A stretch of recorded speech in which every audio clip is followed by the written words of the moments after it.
မသိသေးတဲ့တင့်အောင်နှောက်ရဲ့လှုပ်ဝက်စွမ်းအားဆေးမပါတဲ့တကြားလုံးတစ်လုံးကတင့်ရဲ့ခေါင်းကိုက်ဝေဒနာကိုတတ်တာစေနိုင်မယ်ဆိုရင်တင်ယုံကြည်ပါလား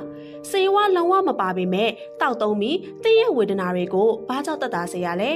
ဒါဟာထင်ရောက်ထင်မှားဖြစ်တာမဟုတ်သလိုမျက်လှည့်တွေမော်အစွမ်းတွေလည်းမဟုတ်ပါဘူးလူခန္ဓာကိုယ်ရဲ့အနက်ရှိုင်းဆုံးလှုပ်ဝက်ချက်တွေထဲက placebo effect လို့ခေါ်တဲ့အုံနှောက်ရဲ့လှုပ်ဝက်စွမ်းအားတစ်ခုပဲဖြစ်ပါတယ်ဒီအရာကိုပိုပြီးထူးဆန်းစေရာတစ်ခုကသင်ဟာတကယ်ပဲခေါင်းကိုက်သလိုဝေဒနာတစ်ခုကိုပျောက်ကင်းနေပြီလို့ယုံကြည်လိုက်တဲ့အခါသင်အုံနှောက်က morphine လိုအစွမ်းထက်တဲ့ endorphin တွေကိုထုတ်လွှတ်ပေးရင်နာကျင်ကိုက်ခဲတဲ့ဝေဒနာကိုတကယ်သက်သာစေခဲ့တာပါ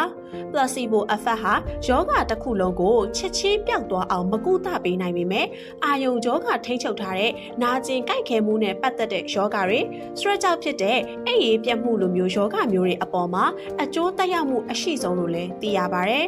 အကြီးမားဆုံးစမ်းသပ်ချက်တစ်ခုအနေနဲ့ဒူးနာတက်တဲ့ဝေဒနာရှိတဲ့လူနာတွေကိုအုပ်စုနှစ်စုခွဲပြီးတစုကိုတော့ခွဲစိတ်မှုအစစ်ပြုလုပ်ခဲ့ပေမဲ့ကြံတစုကိုတော့မေ့စေးပြီးသူတို့ရဲ့ဒူးတွေအပေါ်မှာဓာတ်တန်ရာ၃ချက်လောက်တောင်ပြုလုပ်ပြီးခွဲစိတ်မှုလုပ်ခဲ့တယ်လို့ထင်စေခဲ့တာပါ